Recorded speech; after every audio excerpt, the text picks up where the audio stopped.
thank you everyone for joining us. This is really an impromptu Twitter space that we've organized to try and help people digest the rather confusing news from the last week. So just to give a short recap, on Thursday, March 16th, The Atlantic published an article titled "The Strongest Evidence Yet That an Animal Started the Pandemic." And then similar stories and other influential publications soon followed from like the New York Times, the Washington Post, the Associated Press, Scientific American, Science Magazine, and a whole slew of different outlets. It was strange because the media was reporting on information that had been privately communicated by some members during a meeting of representatives of the WHO. And then that got leaked. And it was leaked to the media that the findings of these researchers showed evidence that raccoon dogs had started the COVID-19 pandemic. So there's a lot of breathless reporting about this, and it was fed by quotes from many of the researchers themselves who were making these claims. But it was frustrating because they didn't actually release a preprint. So it was hard for anyone to really figure out exactly what was being said. That preprint dropped last night. So what we've done is gather people together to try and make sense first of what does this preprint actually say? So what are these scientists actually claiming they have in terms of data, and what are they claiming these data tell us about the origins of the pandemic? And then after we cover that kind of key question that I think is on a lot of people's minds, then I think we can go in a number of different directions. We can talk about how did this kind of media wave happen? We can talk about the more technical aspects of the research and why people have different opinions about it. But I think the first thing I'd like to do is just address the burning question of what what does this research actually say? Alina, are you able to join right now? Yeah, thanks for having me on here. I mean, I think that my my takeaways from this preprint are similar to what a lot of people have pointed out already, and that they are really overreaching based on data that they don't understand how it was collected, and it just is quite desperate, I think. And I think the whole situation here is that they're trying to steal the story before the Chinese CDC can put out their final manuscript. Is that they're trying to interpret the thing and tell people it points to a natural origin, so that by the time the Chinese CDC puts out their paper saying that it points to a human super spreader event, the whole news cycle is over. That's a very good point. That's a very good point. People might be wondering a bit about the background of this. So these researchers who are making these claims, they did not collect the data. What they did is they found online data from researchers at the China CDC who had a paper in review, and they had these researchers from the China CDC. They had posted a preprint back in February 2022, but they hadn't released all of the underlying data. So supposedly in preparation for responses to peer review or some aspect of the publication process, they posted more of their data online, and then these researchers from the US and other Western countries, they kind of swooped in and started doing an analysis of their own and then just announced the results to the WHO. And that's what all the media picked up on, even though those results are actually kind of contrary to the results stated by the Chinese CDC researchers who did the work. Alina, I was wondering if you could, if you'd be interested in voicing an opinion on, like, what do you believe this preprint really shows, and what doesn't it show? Well, I mean, it's quite difficult because they also do not have access to complete data sets. So what they are doing is essentially zooming in on the fact that one sample might have more raccoon dog DNA than human DNA, so more raccoon dog material than human material, and claiming that this points to an infected raccoon dog that consequently infected the entire market of people. But it it's really a stretch, because you, in the first place, you just cannot infer the host, the infected animal, based on the abundance of weeds in the sample. So imagine you're the Chinese CDC investigator. You've gone to the market and you suspect it came from a wild animal.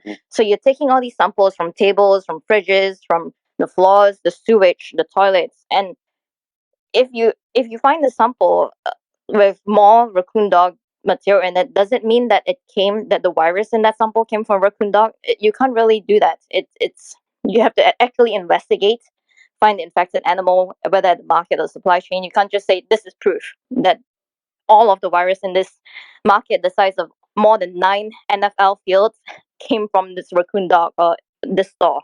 Yeah, I completely agree. So, just to give people a bit more background, researchers at the China CDC, in their February 2020 preprint, they report that they collected about 1,400 samples. 73 of those from the Hunan seafood market, from like environmental samples and also from animals. None of the animal samples were positive for SARS-CoV-2, but 73 of the environmental samples were positive for SARS-CoV-2. Then what they did is they took those positive samples and they like sequenced the DNA and RNA in those samples. And they report, they do some analysis of that, but it's really that extra sequencing data of the positive samples that these other researchers have zoomed in on. The thing is, there are 73 samples, right? And these samples contain lots of DNA. So they all contain SARS-CoV-2 genetic material, right? All of them are positive. And many of those samples contain genetic material from cows, from fish, and it seems like virtually all of those SARS-CoV-2 positive samples contain substantial amounts of human genetic material. What these researchers are doing, though, they zoom in on literally one sample, and they zoom in on that because that sample has a lot of DNA from raccoon dogs, which the same researchers in a previous publication have proposed as the possible zoonotic vector for SARS-CoV-2 entering the human population. So my reading of the paper is that there's really no rationale for focusing in on this one sample. Secondly, as Alina was saying, there's really no data even from that sample that raccoon dog or raccoon dogs were infected with SARS-CoV-2. Everything in the data is consistent with the virus coming from a human. The one contribution of this preprint is they confirm earlier reports that a variety of exotic mammals were being sold at the Hunan seafood market around the time right before the pandemic started. Now, that in itself isn't new, but that observation isn't new. There was another paper by Chinese researchers who are actually just, for other reasons, going around and just interviewing people who are running these markets, who are running stalls in these markets, just asking them what they were selling and tallying up the results. They had previously documented that many of these kind of exotic animals, many of them wild caught, being sold at the Hunan seafood market and at a few other markets throughout Wuhan. But what these researchers do is, through their genetic analysis, they confirm the presence of those animals and they provide information about where specifically in the market those animals were. The other thing that they do is they're able to use the genetic material to more precisely identify which species of animals were present, and they propose that information might be used to go out into farms and into the wild to try and track down the kin of the animals that were in the market. But to me, that's the one solid contribution. Alina points out that we don't really know the full details of how the samples were collected, and that's a problem. But taking the results that these researchers report at face value, the one thing we learn is that there were, in fact, some exotic mammals in this market. They provide more granular information about where those animals were and precisely what species animals there were. But the key important thing, and I'd like to hear Alina's take on this, is that to my mind, there is no evidence anywhere in the data that links these animals to the outbreak of COVID. None of the data show that any of those animals were infected with SARS-CoV-2, much less that any of those animals spread that virus to humans, much less that any of those animals were actually a zoonotic vector for the disease. There's just no link. So all of the media reports saying that, for instance, in the Washington Post, that new COVID data links raccoon dogs to the pandemic, it doesn't. There is no link. All it says is that raccoon dogs were, in fact, being sold at the Hunan market like we already knew. Alina, would you say that that's a fair assessment? Yeah, I think that that is an accurate assessment. So the thing is, in January 2020, the Chinese CDC and other local investigators who had gone to the market to search for samples, they thought that this was SARS-1 happening all over again. So they oversampled. They took more samples from the part of the market that sold wildlife, and they also took samples from stalls that they knew had infected people. So the problem is that we can't see how much they oversampled. So for these scientists who weren't part of the investigation team to go in and say it looks like a lot of samples are coming from the wildlife areas, it's it's kind of an issue where they don't understand how much sampling bias there was, but they're still trying to draw very confident assessments from here. The question here is not were any exotic wildlife sold at this market, because this was the assumption from the very beginning. In 2020, people already were saying, you know, they were eating bats, selling penguins, everything. There wasn't that kind of speculation there. The question really is how many of these animals were at that market. And if you look at the paper that was published in 2021, actually very few of these animals that can transmit SARS-CoV-2 were at the market per month. And that number goes down every year, starting in November. These odds is what they're saying, what they're telling us is that there were a few of these animals that carried a pandemic ready virus that appeared briefly in, in November of 2019, late November 2019, infected people, immediately sparked off a pandemic, and then these animals were hidden or eliminated by either the traders at the market or the Chinese CDC investigators. So that is their version of the story. And I find that most of the evidence does not point to this, mainly because like the Chinese CDC already said it was from illegally sold animals at the market. So why would they say that to the whole world in January 2020 while also hiding the animals? Like this makes no sense. And furthermore, they took samples in January 2020. So they went to the market and they took samples. This was well over a month since the outbreak had begun. And all of the samples there that they found at the market were of the human outbreak virus. So there's no trace of a pool of viruses that have been circulating in animals separately from the human outbreak. In my opinion, if you look at this data, it points clearly to a human super spreader event in that market. Like there was virus plastered all over this 50,000 square meter size retail space of the market, but it doesn't. Nothing in there is evidence pointing at an infected batch of animals passing the virus to humans. I think people might be wondering, well, why raccoon dogs then? Because there are actually a bunch of other exotic mammals that were being sold. Well, it seems like the reason is because like the raccoon dogs have been shown experimentally to get asymptomatic infections and to transmit the virus. And I think those properties of the raccoon dogs are what caused these researchers to really zoom in on them. But nothing in the Wuhan market data set that they report actually singles out raccoon dogs. Emily, I was wondering if you have anything you might want to comment about. I mean, I can go into some media forensics and just some speculation I have about how this story came about. But yeah, I mean, I think it's pretty shameful that my colleagues in the health and science press didn't simply wait for a preprint to come out.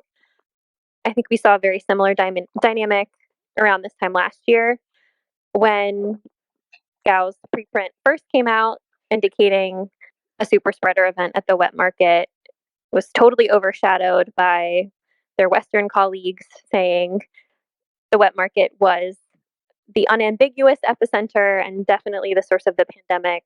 There's no sense in the media reports about this, that there's a scientific dialogue going on.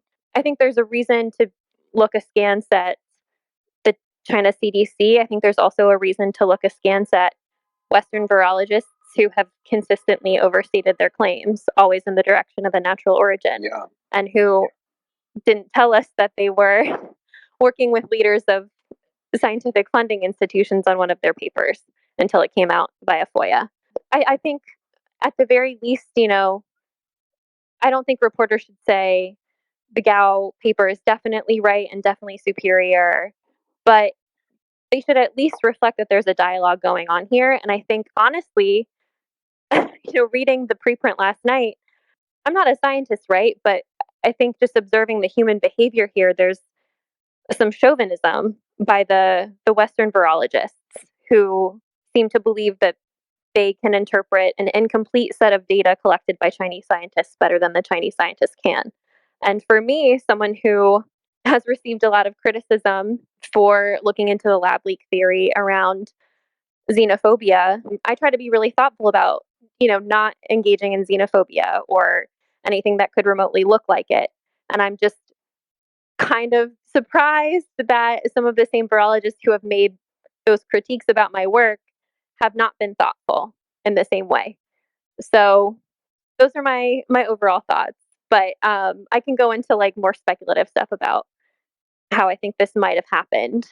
That was really my impression too. That it was like really frustrating to read the preprint and then look back at Gal's work, because when you compare them, there's not a lot that's in the preprint that's actually not in that paper by Gal. The Western researchers have a different interpretation of the data, but it's not clear that they're not, speculating about things that the Chinese researchers have thought deeply about and then decided were too tenuous to report. Dana, I was wondering if you had anything you might want to say. I'm particularly interested, I think it would be particularly good for scientists to hear, this isn't just a story about scientists speculating about whose work is right and whose is wrong. Like, the public desperately wants to know where this virus came from. I worry that this sort of very credulous reporting by the science journalists about results that haven't even been announced, much less peer reviewed, doesn't kind of disregard the role of the public's right to have accurate information. So I totally agree, and the word that Emily used, shameful, comes to mind for me as well. I mean, we're talking about a life-altering, devastating catastrophe that has impacted pretty much every human being on the earth.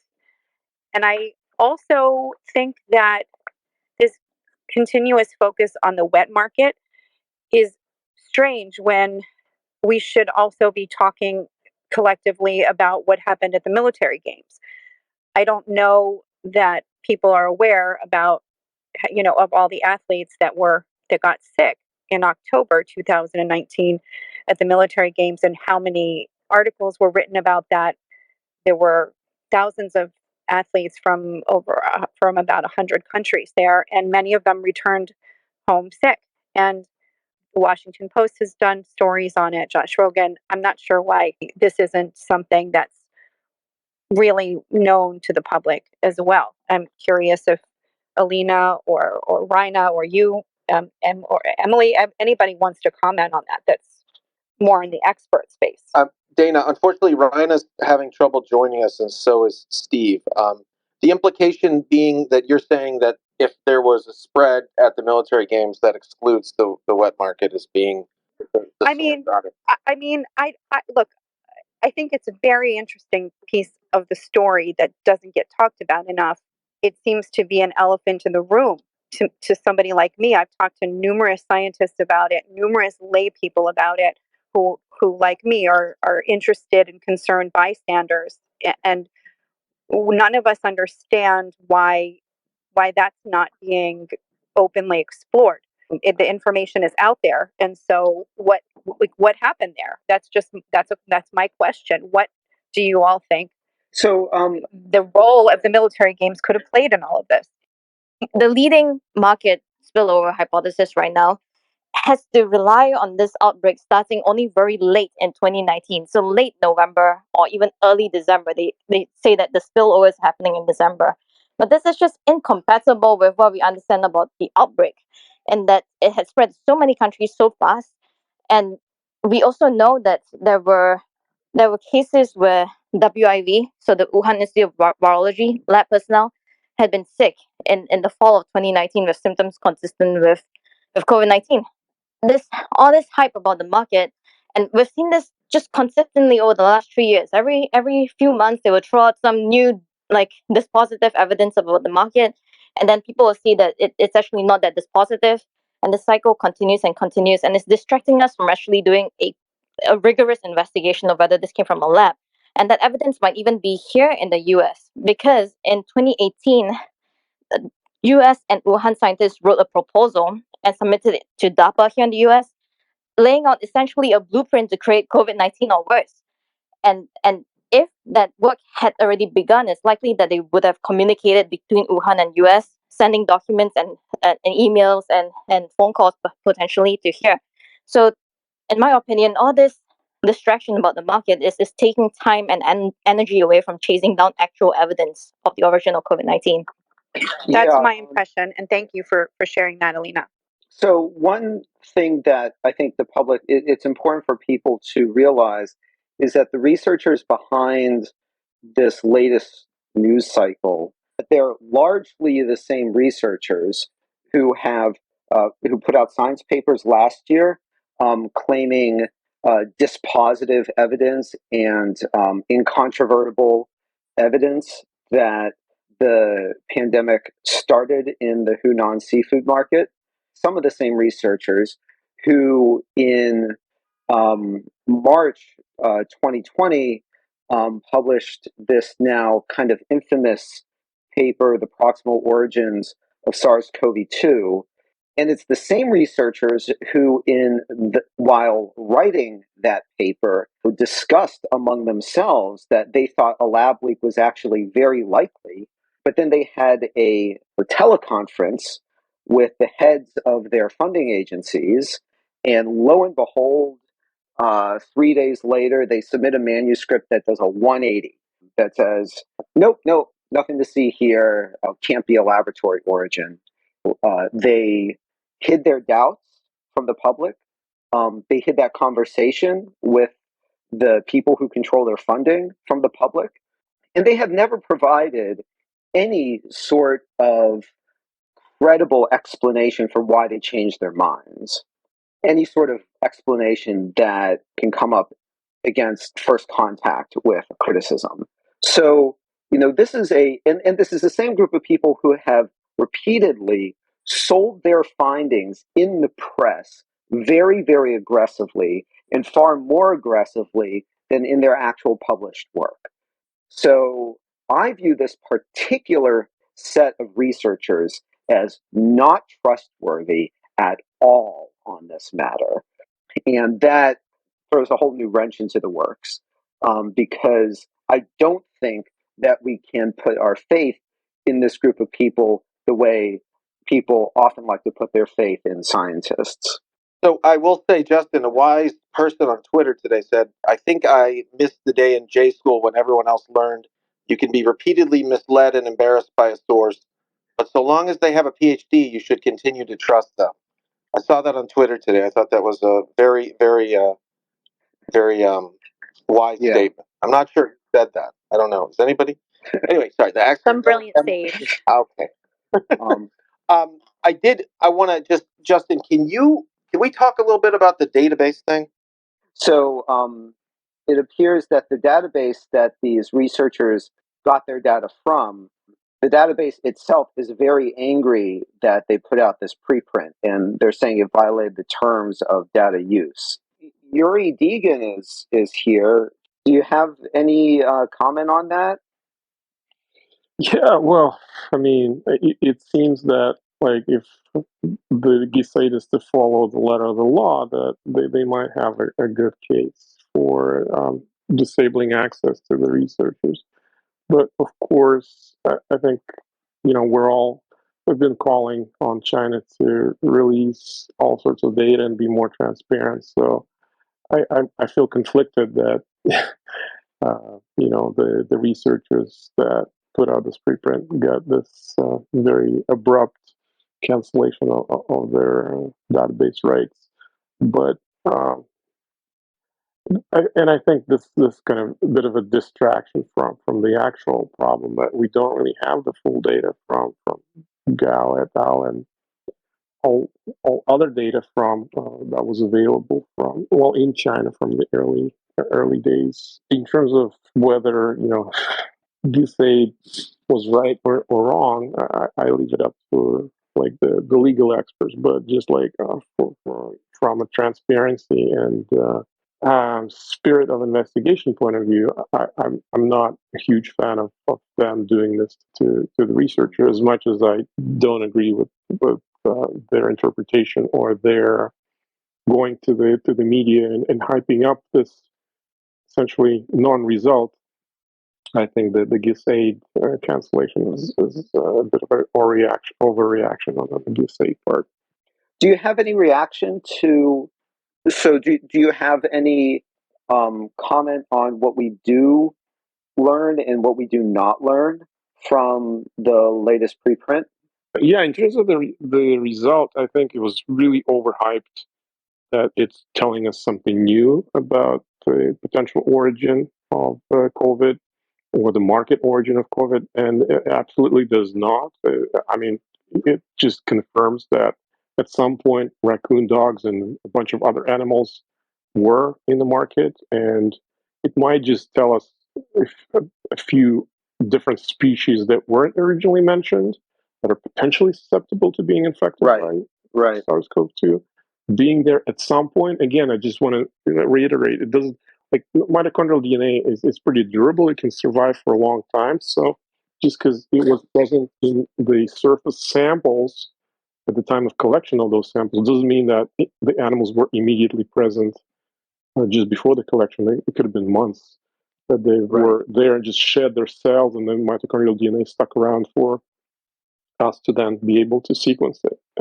And yeah, like it does not in any way, at least to me, signal that the mitochondrial DNA from those species were from infected animals.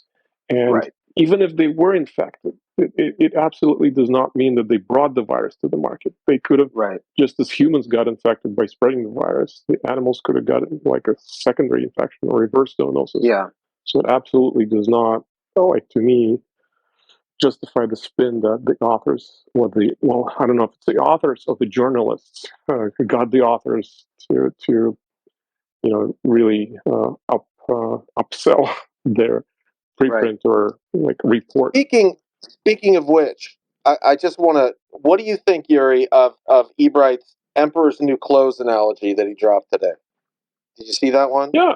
Since he's not going to join us, how's that? Is that a good one to describe what happened in this case? I see Richard in this space, so I'm not sure why. Well, no, he can't join, but he has a quote today that says, "To call the preprint a nothing burger would be generous. The story of the Emperor's New Clothes, with the authors of the preprint as the tailors who made clothes out of whole cloth, and with the duped media outlets as the Emperor, would be a more accurate description." Yeah, I saw that. Is that fair? Yeah, well, I mean, I think it's a bit of a creative license, but I think the Emperor's New Clothes, we've been overusing that trope since early 2000s. So. But I see Richard in the space right now. I'm not sure, but he's in a listener. He can't join because he's not on a phone. That's the problem. So, I just wanted to, when you were talking about the overhyping, I think, Emily, you had something you were going to say about that too, right? I mean, I think if you look at the virologist involved quotes, it's not just the journalists. I think obviously there was an opportunity for a scoop, sort of juicy news about a SAGO meeting. It makes sense that they would publish that, but because the media didn't take this story seriously, and only covered one side of it for so long, I think a lot of my colleagues just don't have the background knowledge to know. If you see the names Anderson and Holmes, know that there's a backstory there. We saw a very similar dynamic in early 2022 with a media blitz about the market, quickly following findings from the China CDC indicating a super spreader event. So they just don't have that background to be able to contextualize it for readers. I just think they've been focused on other issues. And I think that's unfortunate because obviously this is a complex story. And to Alina's point about it being a distraction, I feel that very acutely because we're submitting FOIAs and reading records, and I have stories I would like to write and records I would like to read. And I feel like me and my colleague Carolina, who's on with us, get pulled into having to fact check and provide this sort of context when things like this happen. And it's time consuming and tiring. So, yeah. And I can go into what I mentioned earlier about just speculating about how this came about because I have no life, right? So I watch a lot of the media interviews that some of the virologists involved do. It's usually with friendly reporters, but some of the virologists we're familiar with have given interviews where they say that this metagenomic data should be released, and those same stories, someone says off the record, not to be named, I'm a peer reviewer on this paper and it's not going to move forward unless this metagenomic data is released. So, I think it's worth inquiring whether there was a connection between the peer review process for the Gal paper and the noticing of the metagenomic data on GISAID and how this ended up in the press before anyone actually saw the data. How do you think the press should have handled this? I guess, one thing I'm particularly interested in is just me personally. Well, it's a dynamic that I see as causing problems is that, most science reporting is, of course, very friendly to the scientists because the scientists aren't talking about something cool and then some cool new thing about the evolution of tree frogs or something. And then the science report will say, hey, isn't this thing cool? And it almost seems to me like that's kind of how journalists are approaching this, except that this is incredibly consequential and incredibly controversial. What's the dynamic there? Like, what should journalists be doing that they're not doing? Yeah, I mean, I think Michael Balter would be a good person to answer this. I can speak from a health reporter's perspective. For me, I think the problem with health reporters' approach to this has been that they haven't looked at the possible abuses of power that were involved with Fauci and Collins, obviously the head of one of the most influential scientific institutions in the US, shaping the very early narrative about whether this was a lab leak or a natural origin. And I think, honestly, as simple as it sounds, that has to do with the fact that Francis Collins and Anthony Fauci are very well liked. They're nice guys, right? And they, over the course of many years, have cultivated warm relationships with a lot of reporters. It's hard to call up your buddy Francis Collins, who is like an affable person and plays the guitar, and ask him about this. Yeah. So I think it's just humans being human, but this issue is obviously so important that I think it's unfortunate that dynamic is at play. I did want to discuss the journals, the role that journals are playing. Do you want to get into that? Because I mean, I'm particularly disappointed, of course, in the impact or the use of these very high prestige journals for publication of very, very weak evidence. And I think actually, Justin, you said something that I thought was kind. I guess I to paraphrase, it had something to do with your view of the authors of those papers and how you thought that there was an earnest effort Do you remember what? Because I Yeah. thought that was a useful thing to say. Because there's a lot of obviously, I don't want to say, there's a lot of comments about the character of certain people involved, but I think there are, I don't know if you'd say innocents or people sort of caught up in the wrong place at the wrong time Yeah. that are working hard. You had made that point. I don't know if you want to say that. Yeah. So, yeah, I was thinking this, reading the science papers by Warby et al. And by Picard et al. I actually got into this whole thing with Bryce because of my reaction to those papers. I thought those papers, they were published in Science back in 2020. These are the ones that are dispositive. 2022. Sorry, 2022. Are you talking about 2020? 2022, yeah, in the summer of 2022. Yeah. And they took that out in the actual published versions of the paper, but then they went around on a media tour telling the press that, we had to take it out, but yeah, it's dispositive, like that sort of thing. So really making claims in the media that were substantially stronger than were in the papers. But I did want to say those papers represented a lot of genuine hard work. And I I do not, they release all their code on GitHub in a GitHub repo so other people can play around with it. So like I get the impression that a lot of the people doing the hard work are trying to do good science. But I also get the impression that what happened was that the perhaps more senior authors, they focus in on one particular way that they can, one particular result out of actually many different results that they can blow up and really sell aggressively to the editors at these top journals. And then the whole paper is kind of structured around that. So the Picard et al. Paper, for instance, they do an evolutionary analysis of viral samples that were taken early in the pandemic in Wuhan. And they reconstruct the phylogenetic tree. They talk about the evolution. And like, I think that part, it seemed like genuine good work. But then they zoom in on this one little aspect of it, which is that it kind of looks like, there somehow they interpret that data to indicate that there had to be two different events in which the virus spilled over from animals into humans.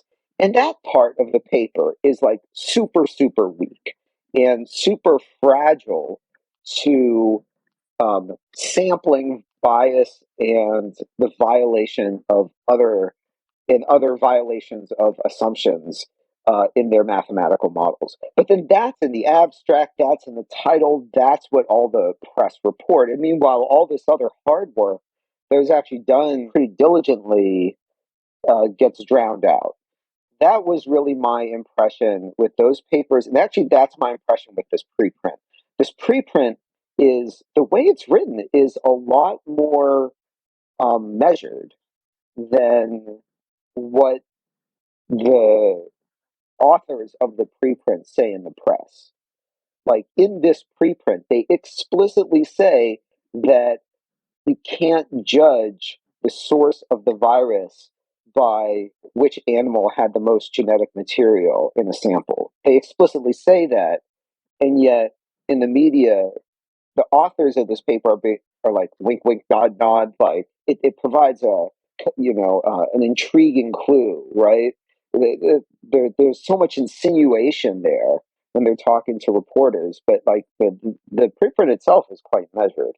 So I don't know if anyone else has had that impression, but I think part of the thing driving this hyping is you want to get it into these fancy journals, right? That's what makes your career. That's what makes you famous. And so you just spin the crap out of it.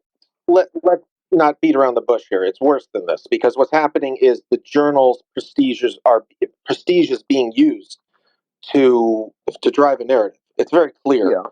There's something very strange in the dynamic of those papers being published, the way the editor of Science in particular has described taking a stand, and the way, and so it is very powerful to say this work was published in Nature or Science or Cell, the big three. You are able then to just, it's like having a Nobel Prize. You can walk around and do whatever you want with a Nobel Prize because nobody else has a Nobel Prize. It is the biggest medal you can get as an academic scientist to say you have one of these things. Every single grad student, every single undergrad that's going into academic science, they want a Nature, a Science, or Cell paper. Yeah. I believe they have been incredibly devalued. And it's I don't think a lot of people recognize that, at least the junior people see that from the perspective that I have. Because I actually it's an embarrassment. It's an embarrassment to a lot of people. You know, you have to. So for those of you who don't know, Bryce, Richard, and I are actually scientific collaborators, and Bryce and Richard actually do have a fair amount of experience publishing in these prestige journals, and I don't think either of you guys really think it's a super wonderful thing, super wonderful aspect of science. I think really not about the sort of value of journals per se, but the use of them, and of course the use of these prestige media outlets, New York Times, Washington Post, to pitch an agenda, to sell an agenda, and the use of awards, the use of prestigious awards given to people to conceal unethical behavior and to make them have cover. There's plenty of words to describe it, but it's one of those things when this story is told 5-10 years from now, we will look back and be astonished that more people didn't call out this bad behavior. There will have to be some sort of disillusionment for many, many people in our profession. Yeah, like when they look back at that what has been done to the journals, what has been done with these awards, and the manipulation and the agenda pushing. When you have major news outlets putting out this story from Thursday through the weekend, even now, it's a sham. It's a big charade. It's really making our profession a joke. It's making the whole enterprise of science a joke. We can talk about it, trying to be polite, but the damage is continually being done to the whole profession. I mean, I think that this whole debate of whether it came from the market or lab has not been an even playing field. And you can see this even from the emails that were forwarded.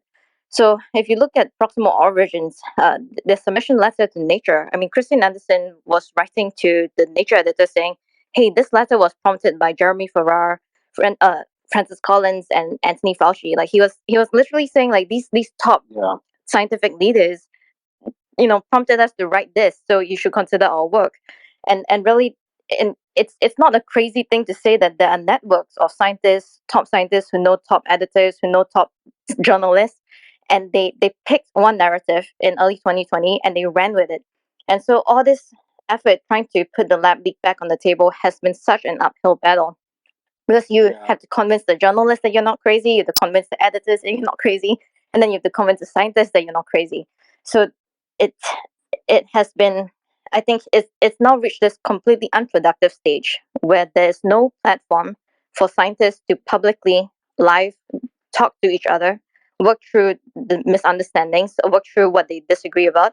Right now, it's just on the one hand, you've got the natural origins folks who keep insisting that there's overwhelming evidence for their hypothesis and that all the peer-reviewed literature points to natural origin. And then you have the people like me who are more agnostic or more lab leaning now, who just have such a battle trying to get our work even just peer-reviewed.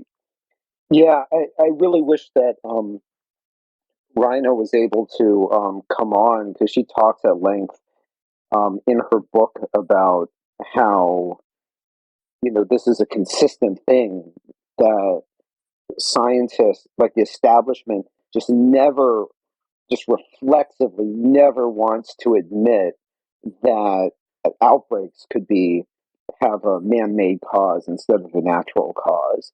And scientists and government officials, they just reflexively take this point of view, and it makes it very difficult for even credentialed scientists to come in and say, hey, we need to look this really could have a man-made origin. With SARS-CoV-2, it's been I've just been astonished at how difficult it's been, Alina, for like your arguments to be taken seriously by scientists. I'm astonished that like there aren't more virologists out there who are like raising these issues. I think there's a lot of hesitancy among other scientists to speak out, but I think the dysfunction that we have seen in the scientific community surrounding this issue just illustrates the need for scientists who think something is wrong to speak out. Yana, would you like to come into the conversation? Yeah, hi, everybody. Thank you so much. This is really a wonderful conversation.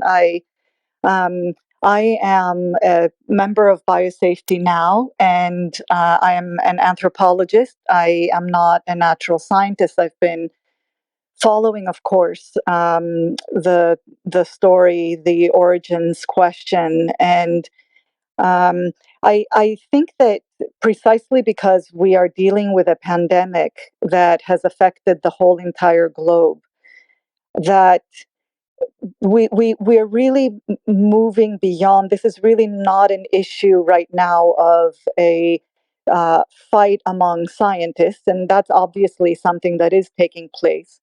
But we have a major stakeholder here, which is the global community of people who are directly affected by this pandemic and people who have lost loved ones, who have lost their health, who are disabled, cannot live the lives that they had before the pandemic. And this is, in my opinion, a very critical stakeholder in the conversation.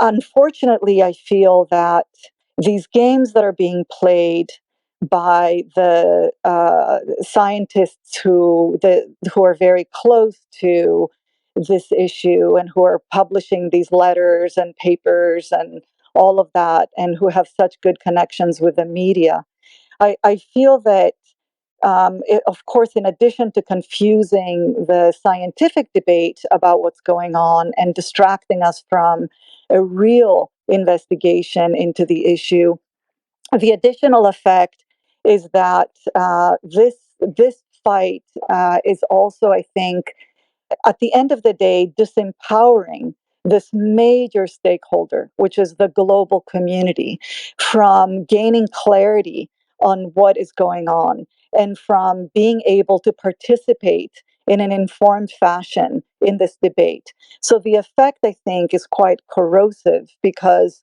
we end up having members of the public in a simplest, I will put it in a very simplistic way, divided into two general camps. The one being the folks who are absorbing and embracing unquestioningly the reports in Science and in The Guardian and the Washington Post, and you can't blame people for that. These are very prestigious, platforms. And then you have this whole other faction of members of the public across the globe who are beginning to, who are very skeptical of these official narratives that are being put out.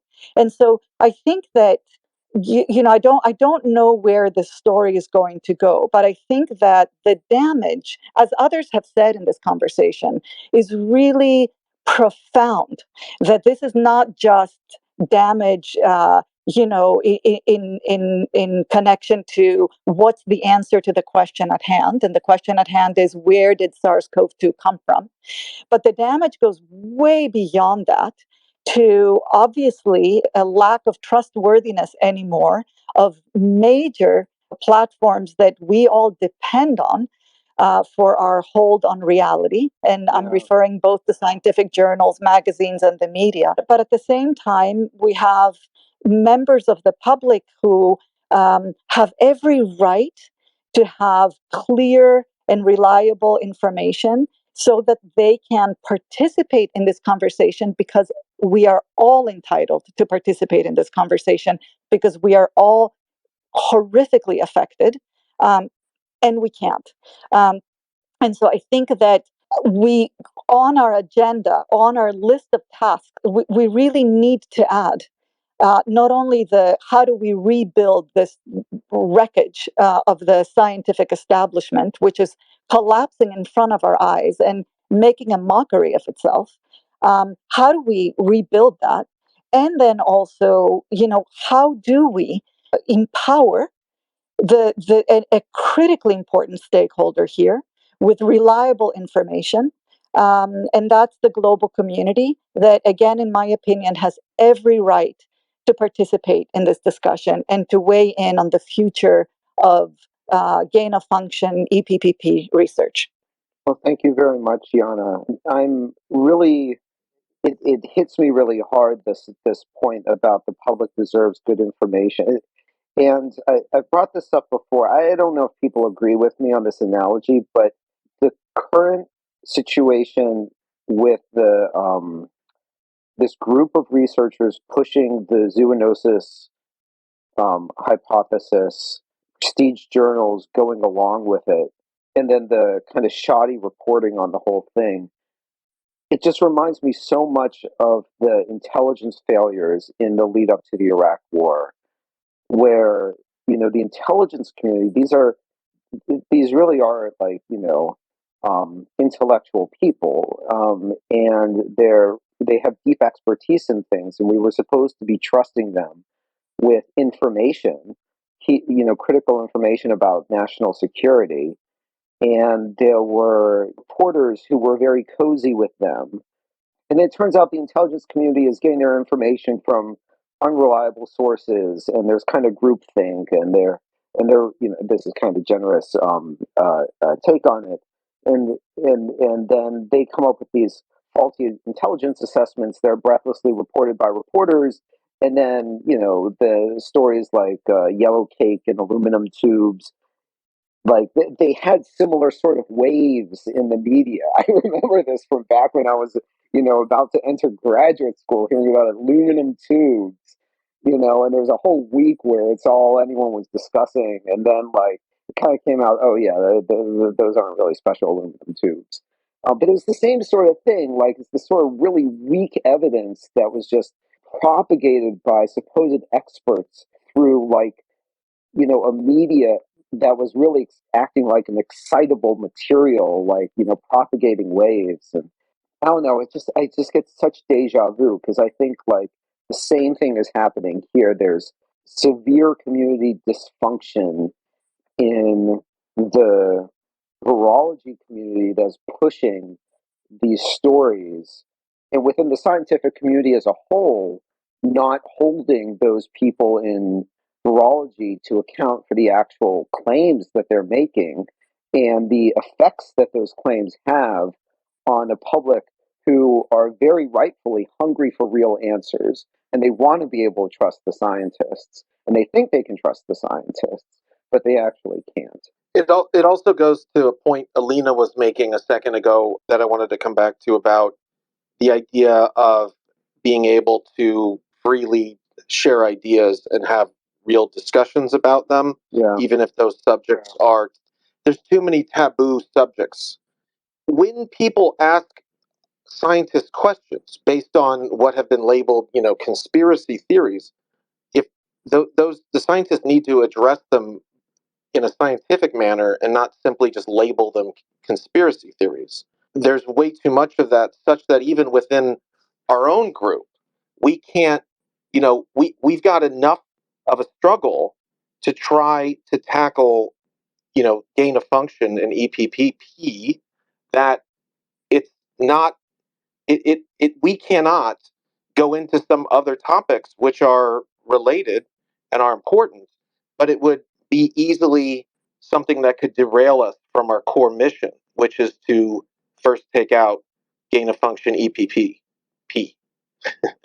To Alina's point, I would hope that one of the goals of this group is to restore some type of space where people can throw around challenging ideas. Oh, and the thing I was going to point out, right, is the thing I wanted to throw out there, and I'm not saying one thing or another, is the Omicron point.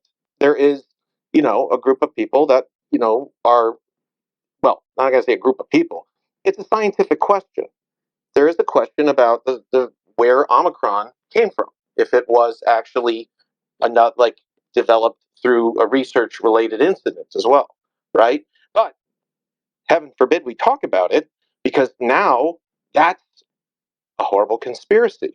So I think the point is we should be able to take on difficult questions from the public if they're asking us, was this caused by a lab accident? Was that caused by a lab accident? Because guaranteed, no one is going to believe us moving forward if we say it wasn't, given what we've seen happen over the last 3 years. Yeah. And why would they? I don't know, Alina, in terms of your thoughts on, is it possible to have some type of open dialogue where nobody's judging other people as conspiracists or crazies?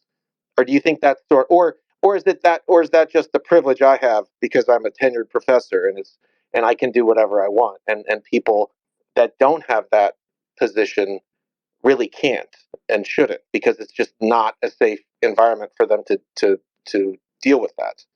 Well, I think that the relationships between people on both sides of the origin of COVID have degraded so much that I think now, unless there is an official commission or bipartisan investigation bringing scientists from both sides and experts from both sides to directly talk to each other and work out the differences in opinion, it will be impossible. So I mean, we've seen so many of these podcasts, and actually, I mean, this space is kind of one of these examples too, where we are all agreeing with each other a lot. Yeah. But there's no, I mean, why aren't there more spaces where people, proponents of either lab or market spillover hypothesis, can talk directly to each other? And that way, if they could do that live and publicly, then journalists, then people of the public could hear and listen for themselves and see like who makes more sense, in the sense like where are the facts actually sitting. Well, so Well, they don't have to, because they're in the New York Times and the Washington. I mean, well, we are one of the charges of us. I mean, we're doing these spaces because we need to get our message out. I mean, not our message, but we need to at least counteract what we see as a huge misinformation, even if it's on a small scale. I agree with you, Alina. I guess it just is. I don't. Honestly, though, do you want to? I can't imagine. There's so many people that are operating in what I would say is ridiculously horrible faith. I don't even want to talk about both sides or one side or the other. The point is that there's so many people. I mean, who would you really think could have a good faith conversation about that? I can't. It's hard. It's hard to even come up with a list. Who would you, as the public, trust? Frankly, you know. Well, I guess maybe it's the academic in me speaking, but I think it would be great if there was an academic conference, a research conference where scientists have been looking at this, and journalists and other experts, investigators come together and present all of the facts they know. So not hurling abuse at each other, but just having presentations and just talking directly to each other as well, asking questions to each other, pointing out where there are missing data or what new data needs to be found in order to strengthen your confidence in your assessments. So I do still think it's possible, but like I said, I think it has to be driven by some official commission, because otherwise I don't see a way to bring the proximal origin authors to a table to talk. well, But that's intentional, Lena. You will sit and talk to anybody, but they won't enter the room with you. I view them as afraid of you. Haven't they been offered the chance? I mean, there was the one science thing that happened, but beyond that, you went on with when Robert Gary Yeah, on the well, no, Megan yeah. Kelly thing. There was no back and forth. That wasn't allowed, because if I would guess what would happen if there was a back and forth, maybe there wouldn't be any discussion anymore. You're willing to do that, but they are not, because they are in control of the major media sources and the boutique journals. It's I just totally not a, agree with you. I totally agree with you. I mean, from their standpoint, they already have the control in terms of getting stories out to the New York Times and Science, Nature, and Cell. So for them, they only have something to lose if they come to a academic meeting and they lay out the facts and reveal that actually they don't have that much evidence supporting their hypothesis. So that is why I say that it would require some sort of government level commission or bipartisan investigation to draw them into a public live debate. Well, so I That's an inter- just want to chime in on that. Like, I think we're missing a part of this, which is that those guys are really aggressive. Like, I got into the, read the science papers. I tried to have a conversation with them over Twitter, and I just got abuse like I have never gotten from scientists. And Alina, I've seen you get abuse like that. I've seen Bryce get abuse. I've seen reporters like Emily get abuse from like, not like there's some like, guys on the side who are a little bit crazy, but like then, you know, also the main authors of these papers are like being abusive on Twitter. I've never seen anything like that from other scientists.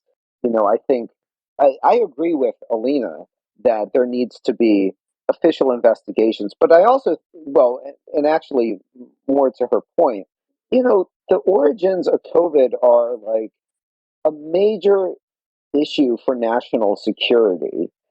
Why is it being treated as this kind of like academic thing where, some scientists they find, data on the internet somewhere and then they argue and then that becomes like, the accepted wisdom. Like why aren't there aggressive federal investigations using subpoenas, using search warrants? There do not appear to have been anything like this. So Alina discussed this earlier.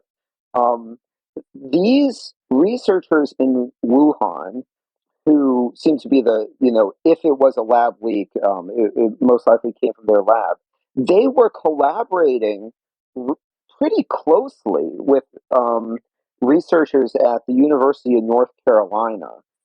And, Bryce and I collaborate. We email each other crap, back and forth all the time about results. And these researchers in Wuhan, they wrote a DARPA grant with these researchers at UNC. Well, maybe those researchers at UNC in their emails they have a lot more information about what the state was of the research program at the time that they applied for the grant, and if any follow-up studies were done. There's many, many reasons to believe that also the EcoHealth Alliance, this kind of umbrella nonprofit that was coordinating these studies and helping to fund these studies, they should have tons of information about the research that was being done. Why do they get to like just not disclose it? And they're doing this with federal money. So I think the federal government, the very top levels of the federal government, have every not just right but responsibility to aggressively investigate the origins of COVID, using subpoenas, using search warrants, using all the tools of federal law enforcement, in addition to the tools of scientific inquiry to answer, to provide the public with an answer to where SARS-CoV-2 came from. At this point, we're just praying for anyone at the top to do a thorough investigation, because no comprehensive investigation of the origins of SARS-CoV-2 have been carried out. Alina, do you want to? Do you have any final thoughts?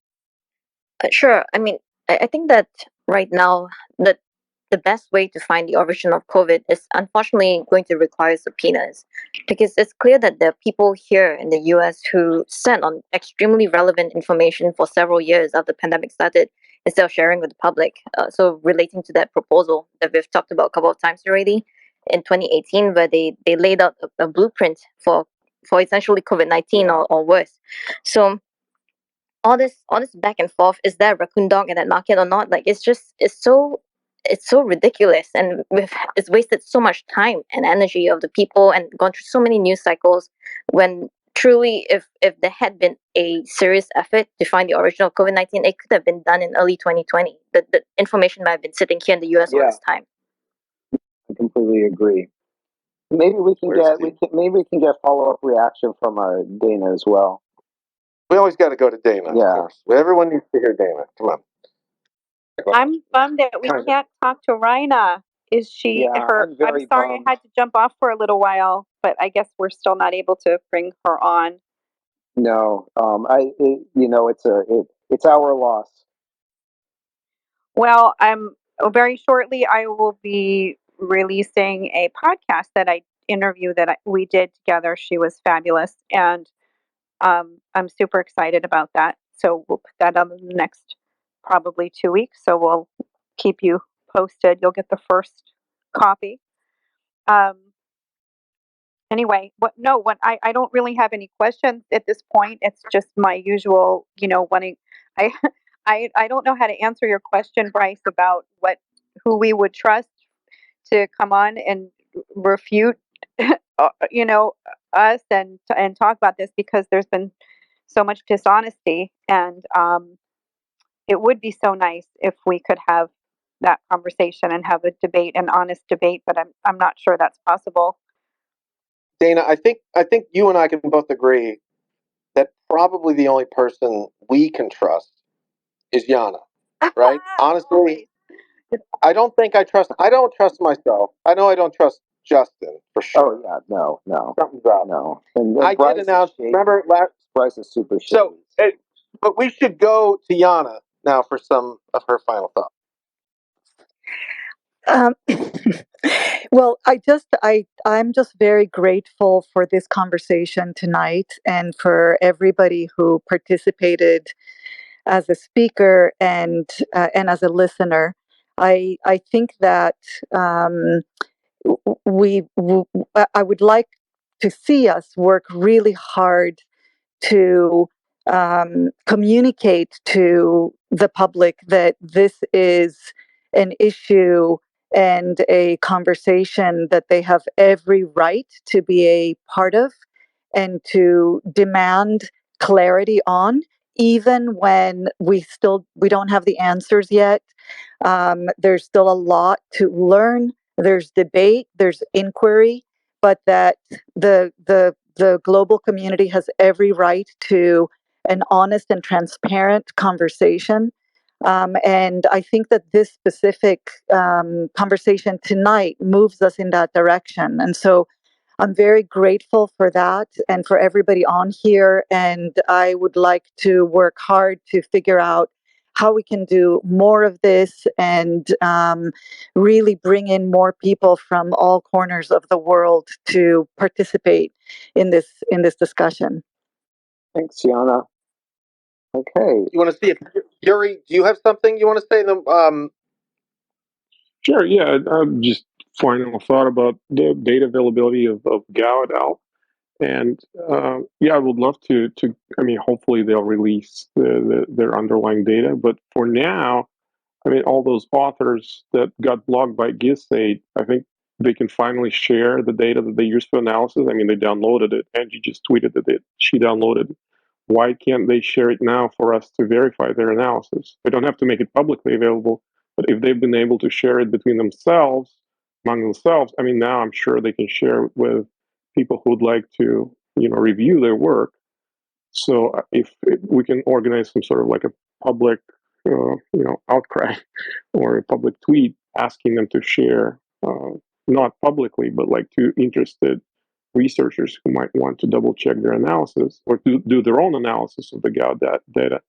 So maybe they can share it with us now. So that's really my current final thought. So Yuri, would you go with share the data? Is that what you want to do for the hashtag, or what do you want to do? Like what?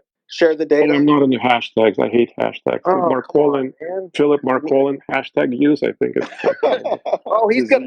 By the way, Yuri, you just turned me off of hashtags for good. You made his year. He loves getting brought up here, so I'm not even going to say he loves the shout out. Unfortunately, he was not able to join us as a panelist today. I've been traumatized. His tweets like hashtags for now. I just can't use hashtags. Sorry. Please, I'm muting you. I have to mute you now, Yuri. You're bringing him up. No, did Emily, did you have a final thought? I totally agree with everything that's been said. I think they should make that data available. And I just want to point out that there was a recent YouGov poll that showed just 5% of Americans think that it was definitely from the wet market. So even though so much of the media coverage has that perspective, I don't think it's shared by much of the public. And so I definitely think spaces like this are super valuable. So I guess that's my final thought. Alina, I did wanted you? to jump No, in real sorry. quick about the sharing the data thing. So I understand their situation is that they cannot share the data because the data doesn't belong to them. So even to share it privately with other people is not allowed now because the Chinese CDC has taken it back off. Just saying. So I think that what has to happen now is that the CDC paper has to come out first. So whichever journal it is, they should really be expediting this paper of interest, like putting it out in the public so that the data becomes public. Yeah, I completely just want to echo. I completely agree with Alina's point there. This is at some Nature journal because, like, that's it's on what Research Squares, some service that Nature uses. Yeah, and it appears that the reason the data have not been released is just because the paper's been in review for over a year, which is very common for scientific papers, but it's kind of insane in this situation that the review should take this long. This journal culture has a lot to blame for why the public does not have access to these data right now.